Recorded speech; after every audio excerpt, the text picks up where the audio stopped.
Bonjour à tous, bonjour Najat Vallaud-Belkacem. Bonjour. Les étudiants et les lycéens étaient hier dans la rue, ils appelaient à la mobilisation. Est-ce que vous considérez que cette mobilisation est pour eux, pour leurs organisations, un succès?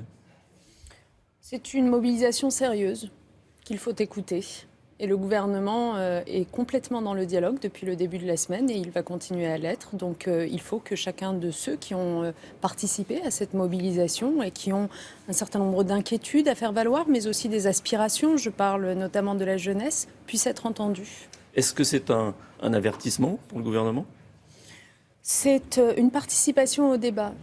Et ce faisant, je commente notamment ce qui a été dit dans les organisations de jeunesse et les jeunes qui se sont mobilisés hier. On a eu une petite centaine d'établissements qui ont été bloqués. On a eu plusieurs milliers, voire dizaines de milliers de jeunes qui sont sortis dans les rues. Et donc, je crois qu'il faut les entendre et faire d'eux des interlocuteurs, notamment s'agissant d'un gouvernement comme le nôtre, qui est totalement légitime à le faire aussi. Nous avons, je le rappelle, donné la priorité à la jeunesse dans ce quinquennat.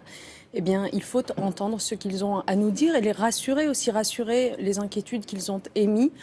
Je le répète, ce texte, contrairement à un certain nombre de textes par le passé, n'est pas un texte qui fait des jeunes une catégorie à part qui serait moins bien traitée que les autres salariés. C'est un texte beaucoup plus général sur le droit du travail. Il n'en reste pas moins que les jeunes, en tant que futurs salariés, sont concernés. Alors, vous dites que les jeunes doivent être écoutés. Est-ce que ça veut dire que Manuel Valls va les recevoir à Matignon?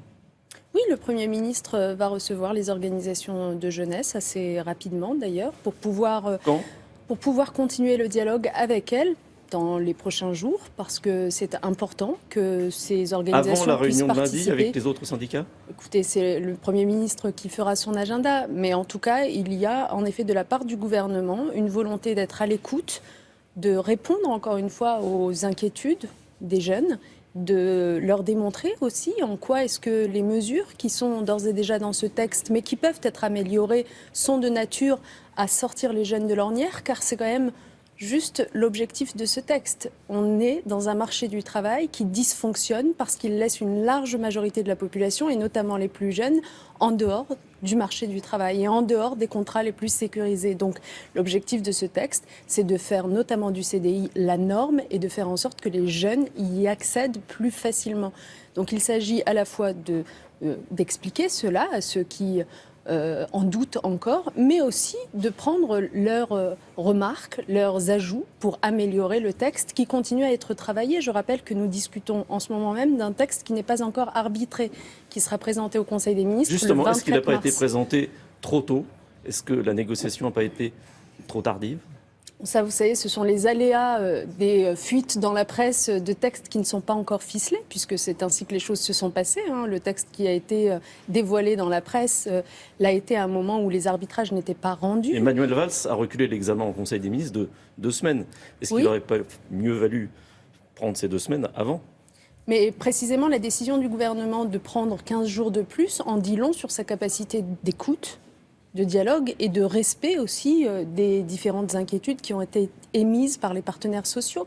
Donc prendre 15 jours de plus, c'est se donner davantage de chances de trouver le consensus dont le président de la République a dit qu'il était essentiel sur ce texte. Il ne s'agit pas de réformer contre les gens, il s'agit de convaincre chacun qu'on ne peut plus rester dans un système aussi bloqué que celui d'aujourd'hui. Tout le monde a conscience que quelque chose ne va pas. Quand autant de gens dans notre pays n'ont aucune perspective, ont un avenir complètement bouché, on ne peut pas faire comme si tout allait bien et continuer. Et donc depuis 2012, nous avons fait de la lutte contre le chômage notre priorité. Un certain nombre de mesures importantes ont déjà été prises, notamment pour renforcer la capacité des entreprises à embaucher. Il faut aller plus loin sur la structure même du marché du travail. Vous disiez qu'il fallait améliorer le texte. Qu'est-ce qui peut être amélioré? On parle notamment de surtaxer les CDD. Est-ce que ça, c'est une piste sérieuse? Écoutez, moi je pense qu'à ce stade, le meilleur service que nous puissions rendre au dialogue qui est en cours entre le gouvernement et les partenaires sociaux, c'est que chacun soit à sa place, dans son rôle, et que tout le monde ne se mêle pas des discussions qui sont en cours. Donc moi, je laisse ces discussions aux partenaires sociaux dans la plus grande sérénité possible. La seule chose que je vous dirais, c'est que dans ce texte, il y a par exemple une mesure qui me semble être un progrès social évident c'est le compte personnel d'activité.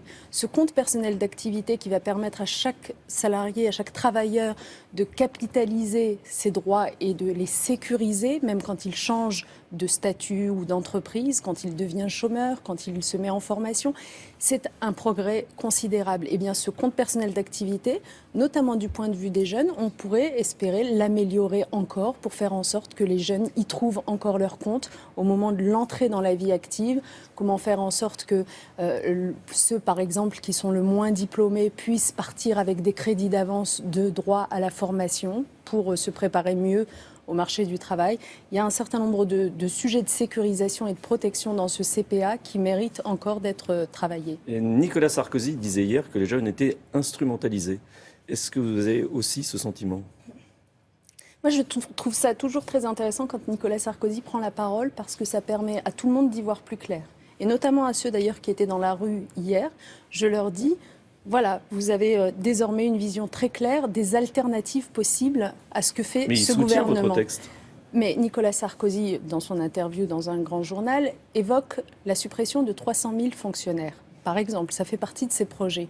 Alors, je vous le dis, est-ce que vous pensez qu'avec 300 000 fonctionnaires de moins, on aura cette priorité qui est donnée aujourd'hui à l'éducation? Parce que 300 000 fonctionnaires de moins, qu'est-ce que ça veut dire? Ça veut dire moins d'instituteurs, ça veut dire moins, bien sûr, de policiers, de gendarmes, ça veut dire moins de personnel dans les hôpitaux.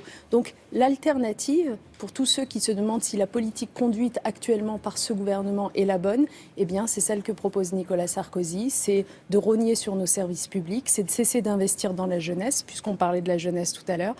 Il ne faut jamais oublier que ce gouvernement, sous la présidence de François Hollande, a fait notamment de l'éducation la priorité. Et l'éducation, c'est ce qui permet à cette jeunesse d'être dans quelques années bien qualifiée pour entrer dans de bonnes conditions sur le marché du travail et se donner le maximum de chances de trouver un emploi pérenne. Une actualité chasse l'autre et la semaine prochaine, on reviendra sur la déchéance de nationalité. Le Sénat a adopté l'idée d'un texte qui est différent de celui de l'Assemblée. Ça veut dire que le texte sera enterré? Il aboutira jamais? Écoutez, la procédure parlementaire est en cours. En effet, le Sénat semble parti sur un texte qui ne serait pas exactement celui de l'Assemblée nationale. Donc, il va y avoir, j'imagine, à ce stade, une discussion entre les deux chambres pour s'entendre sur un texte commun. Et s'il n'y a pas de texte commun, alors eh bien, nous verrons quelle suite donner à ce texte. Aujourd'hui, au fond, ce qui importe plus que tout, c'est de nous donner les moyens de protéger notre pays contre de prochains risques de terrorisme. Et il y a un certain nombre de mesures qui sont contenues dans la réforme constitutionnelle qui a été proposée par le gouvernement, qui nous permettent de protéger davantage notre pays. Il y a aussi une responsabilité parlementaire qui se joue. Merci. Merci à vous.